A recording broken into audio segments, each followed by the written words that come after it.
On to other important matters. Devin, you sing a song called Radio, where you profess that you do not want to be on the radio. And I want to know why that is. Because I remember tweeting you last year, and I said, I was literally singing that song, Down Spadina, by the way. And someone heard me and said, well, why don't you want to be on the radio? It seems pretty cool. And I think he brings up a good point. So what's the genesis of that song? So that song was a set told from the third person. It's not about me. It was I try to say that at every show, but I couldn't put it on the track. You know? But, radio, not me, in brackets. Yeah. I mean, the irony is no radio station will ever play a song called that, but that's fine. It was essentially a character, a composite of a bunch of musicians that I know who had just burned themselves out from whatever, the grind, especially touring, just supporting their songs that they would have on the radio. And it was based on a few conversations I had with various artists. And, you know, I just tried to embody that sentiment. And it's funny now, after this last year, this song almost has no meaning to me because I don't think there's anybody out there that's going to feel burned out, and everybody's going to be keen to get back out on the road. So, you know, I wrote it and I didn't even think of that until I started to promote it. And I was like, oh, this is going to be a tough song to explain. Yeah, I like the idea of songs having disclaimers ahead of time, just for like the artist's interpretation. Then you play the song, it just gives it some more context. Yeah, for sure. And that one requires it for sure. But it has a good little section to it, because then afterwards I can say, that song's not about me. I'd love to be on the radio, tell your friends or whatever, you know. A little banter with the audience, yeah. Yeah. I think Maggie's Hardware Store is one of my favorites too. So tell us a bit more about, like, it's the EP Amy's Dream, right? So that song is a cover from a friend of mine, Jack Marks, and he was a guy that I met down here at the Cameron House. In fact, I was playing in his band before I started my own solo stuff. Right. And he was just a great songwriter that I loved, a regular down here and down east a lot as well. And it was just a song that I really liked and started playing, and we started playing with the band, and our interpretation came out just different enough that it was a different thing. Now, it's an interesting one because that song is very much about him, and it's about he had survived cancer, and Maggie's Hardware Store is Princess Margaret Hospital. So I had to kind of ask him, is it okay that I play this song because it's so personal? And he was like, yeah, of course, bring me the money. So it's a beautiful track, yeah, for sure. It's a lovely song. I know, it really captured me, and we've been playing it for years. Mm-hmm. Speaking of being on tour back in those in-person times, I always love hearing fun tour stories. I know we talked once upon a time in Winnipeg back in the day. But yeah, any funny tour stories that come to mind? I was watching Joel Plaskett has been doing some live internet shows, and he told a funny tour story recently about losing a tire to the car and things like that and running out of gas. So anything like that come to mind? Well, we've been lucky to not miss too many. It's funny because in Canada you tour in the winter because it's a time when taking your show to different places means a lot to communities and such. And, you know, especially in the prairies, you're out on the highway and you're just thinking, this is insane. What are we doing? There's 10 feet of snow. It's minus 30. You're going to skid off the road. But we've been lucky, you know. We've had some very close calls. But I remember sleeping in the van going through the mountains. This was, 5 years ago. And I was sleeping in the back, and the van slowly stopped. And then all of a sudden I heard these huge explosions, and I didn't know what. I jumped out of the back bench. I'm like, what's going on? What happened?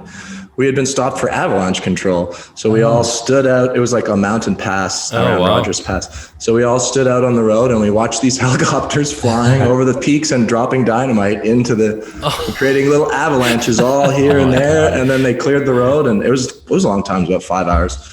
And then we got through, and we made it to our show with 3 minutes to spare. What a way to wake up. I know. And then that show was a disaster. Like everything that possibly could have gone wrong went wrong. So it was kind of the highs and lows, you know, all in about a period of 7 hours. For On sure. the plus side, Avalanche Control is a sweet band name, I think. I know. It's got a certain je ne sais quoi.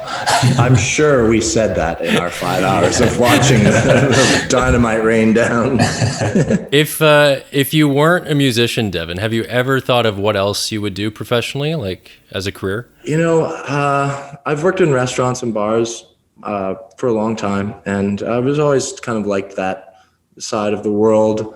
But I never really thought about it as anything more than just something to do as well as music.